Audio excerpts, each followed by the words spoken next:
Kita terus lagi ngomongin masalah court jester. Mungkin nggak dilakukan di Indonesia atau pernah nggak di era modern ini dilakukan hal-hal yang mirip-mirip kayak court jester. Gue mencatat di tahun 95 sampai dengan 1996 ya. Tahun 95 sampai 96 ada perusahaan di Inggris yang namanya British Airways. Tahu kan lo?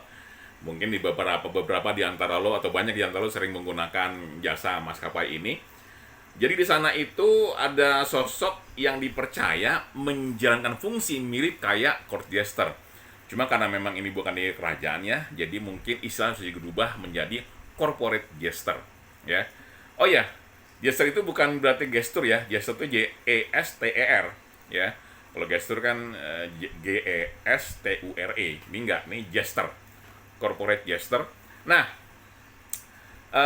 tugasnya itu adalah memberikan wacana tandingan terhadap keputusan-keputusan petinggi perusahaan yang dirasa aneh melalui humor. Jadi ada wacana aneh nih, misalnya nih dari para petinggi yang ada di sana. Nah, tugasnya si sosok ini namanya Paul Birch ya. Tugas si Paul Birch ini adalah memberikan wacana tandingan kepada pendapat atau keputusan dari para petinggi ini, tapi dengan pendekatan humor. Memang nggak lama, dia hanya 18 bulan dari tahun 1995 sampai dengan 1996 ya. Tapi itu sebuah indikator bahwa ternyata dimungkinkan sebuah perusahaan itu memiliki yang namanya corporate jester. Kalau di Indonesia mungkin tidak umum ya, atau mungkin jangan-jangan sudah ada tapi belum disadari. Misalnya gini deh, sudah jadi rahasia umum nih ya, kalau di perusahaan itu, di kantor itu pasti ada satu atau dua orang yang suka bercanda atau suka ngelawak ya. Kalau ada dia tuh ramai banget tuh, dan suasana jadi lebih hidup. Gue yakin ada di tempat lo. Cuma mungkin beberapa pimpinan menganggap itu sebagai sebuah gangguan. Ini pengganggu produktivitas. Padahal sebenarnya dari beberapa penelitian gue baca, itu punya efek bagus untuk produktivitas. Ada peningkatan. Cuma beberapa pihak menganggap itu sebagai sebuah gangguan, ya.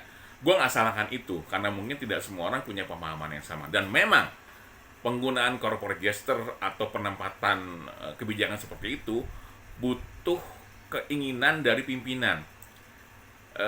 Nggak bisa cuman keinginan dari bawah doang atau keinginan dari atas doang. Tapi kalau dari atas biasanya bawah ngikut. Tapi kalau dari bawah minta ke atas belum tentu diiyain, karena dianggap sebagai sebuah indikator ketidakseriusan, dan ketidakseriusan itu lekat dengan tidak profesional.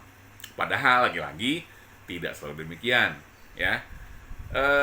Gue pribadi melihat ketika waktu gue masih di Radio SK itu isinya corporate jester semua. Iyalah, pelawak, penyiar gitu, dan itu memang radio humor. Jadi isinya memang semuanya bercanda. Tapi apakah mereka turun produktivitasnya? Sama sekali enggak. Sama sekali enggak. Dan kita sempat sering di posisi teratas ketika masa jayanya radio. Kalau sekarang kan radio tetap jaya, tapi tidak sejaya dulu lah kira-kira, ya, karena banyak tandingannya. Nah, itu yang membuat gue jadi merasa bisa kali ya di Indonesia diberlakukan kondisi seperti yang terjadi di kerajaan ya, di era lalu. Hanya mungkin posisinya bisa disesuaikan, sama kayak tadi gue bilang, si Paul Birch itu ketika ada di di British Airways, tugasnya itu adalah membuat wacana-wacana tandingan terhadap keputusan dari para petinggi yang dirasa aneh, tapi lewat humor. Nah, teman-teman sekalian, terus kalau memang seperti itu, Sir, Paul Birch berarti orang luar. Nah, ini menariknya. Malah sebenarnya kalau gue baca di artikel ini, dia itu bukan orang sembarangan, si Paul Birch itu. Dia itu sampai hampir 2 dekade di sana, ngurusin dari pemasaran sampai dengan akuisisi. Jadi secara profesional, dia orang yang paham bener masalah British Airways. Jadi kalau nanti lo mau ngangkat sosok court jester atau corporate jester seperti si Paul Birch di British Airways, artinya lo harus ambil dari orang dalam, jangan ambil dari orang luar. Kita mesti ingat bahwa humor itu adalah konsensus bersama. Jadi ketika ada orang baru masuk, khawatirnya entitas yang ada di dalam ini belum bisa menerima kelompok yang ada di dalam masih belum terima. Tapi ketika lo ambil dari orang dalam yang paham bener masalahnya, bisa jadi hal yang berbeda tuh, ya. Akan jadi lebih diterima atau lebih cair. Tapi apakah orang luar masuk baru nggak bisa cair? Saya bisa, tapi paling nggak butuh proses. Dia kan mesti adaptasi dulu, ya. Ketika lo masuk lingkungan baru, lo paling nggak butuh, buat gue ya, kalau gue lihat-lihat dari pengalaman, paling nggak setahun, bener-bener lo bisa terima.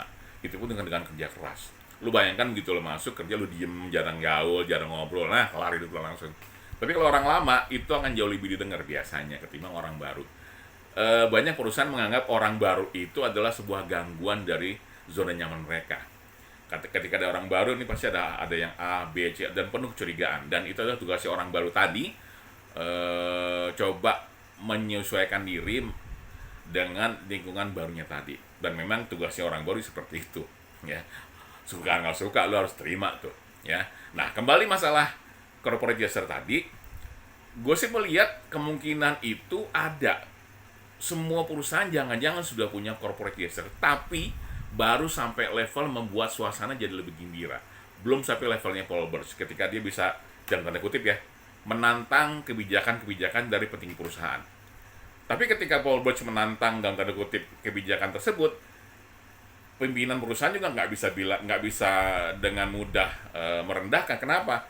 Dia orang lama, bukan berarti senior, enggak, tapi dengan dia orang lama artinya dia paham masalah-masalah yang ada di internal perusahaan tersebut. Kalau sampai saat ini sih gue lihat corporate jester yang ada di Indonesia baru sampai level menyemangati tim tempat dia berada, baru sampai level itu. Belum sampai level di pimpinan yang bisa menantang dalam tanda kutip ya, kayak Paul Burch tadi, belum sampai situ. Tapi apakah nantinya bisa berkembang? Sangat mungkin bisa berkembang, ya. Kita ingat banget lah dari zaman dulu tuh, orang-orang lucu memang penting. Sampai wayang pun, kalau lo pernah baca tentang para punakawan, Semar itu kan punakawan ya. Tapi lo pernah tahu nggak fakta yang mengatakan bahwa Semar itu adalah dewanya para dewa? Itu orang sakti tuh. Sampai ketika ada, gue pernah ikut main teater dan ada teater koma, gue inget banget tuh, kalau nggak salah itu sempat ada adegan motong kuncirin Semar, dan itu nggak boleh sembarangan ya, ada ritual-ritual tersendiri untuk melakukan itu, dan di kalangan budayawan kita sangat menghormati itu. Kenapa? Karena itu bagian dari kultur, lo nggak bisa menyepelekan. Gue nggak bicara masalah agama ya, karena gue tidak memahami itu secara baik. Tapi kalau dari sisi kebudayaan, dari beberapa kali gue ngobrol sama teman-teman yang paham, itu memang nggak boleh sembarangan ya, kira-kira seperti itu. Teman-teman sekalian, corporate jester lagi-lagi gue sangat berharap bisa terjadi di Indonesia dalam skala yang lebih masif. Kalau sekarang lebih kepada sebagai penyemangat dalam sebuah tim kerja, kedepannya bisa menjadi salah satu sosok yang dipercaya bisa memberikan wacana-wacana tandingan secara lucu dan secara jenaka, supaya para petinggi di sana tidak terlalu tertekan ketika memberikan sebuah arahan. Bukan berarti ya ketika lo kasih hal yang lucu dan sebuah kebijakan jadi nyeleneh, nggak juga ya, nggak juga. Tapi lo bayangkan lah ketika orang lagi penuh tekanan dan lo makin ditekan, itu akan sangat nggak nyaman. Gue sangat paham sekali, menurut gue negeri ini memang butuh sosok-sosok yang bisa menghibur para pemimpinnya. Karena Indonesia ini negara besar, negara kepulauan, bukan negara yang cuma 1 atau 2 pulau, tapi kepulauan yang jumlahnya banyak banget. Dan kebijakan tingkat pusat itu harus ada sosok yang bisa memberikan warna lain. Tidak dalam bentuk pengambil kebijakan tentu, tapi paling tidak bisa menghibur para pengambil kebijakan sehingga apa yang diambil itu bisa sangat bisa sangat menyenangkan dalam tanda kutip. Beberapa malah menganggap para court jester itu levelnya sama dengan aspirator. Jadi ketika mereka memberikan jokes atau anekdot kepada raja, itu biasanya berdasarkan apa yang mereka temui di lapangan. Sama ketika komika mengangkat materi dari keresahan, ini pun sama. Court jester coba mengangkat itu dari masyarakat. Jadi mereka sangat dipercaya sebagai aspirator dari masyarakat bawah untuk sampai kepada pimpinan. Ya, lu bisa bayangkan kalau itu bisa terjadi di Indonesia, itu keren banget. Ya, Dan gue sangat berharap Indonesia bisa ke depannya, gue terlalu berharap tinggi nggak ya ketika gue bilang Indonesia, kalau bisa agak takut gue ngomong, tapi minimal lebih inilah, lebih apa, lebih jenaka orang-orangnya. Kalau gue yakin, saya yakin pimpinan tahu apa yang dilakukan, cuman kan kadang-kadang menghadapi masyarakat yang mungkin tidak paham, itu punya gaya komunikasi yang berbeda, dan itu butuh pendekatan yang lebih dan tidak gampang dibanding hanya kasih kebijakan selesai. Nggak gitu juga ya. Kira-kira itu bahasan part kedua tentang court jester atau corporate jester.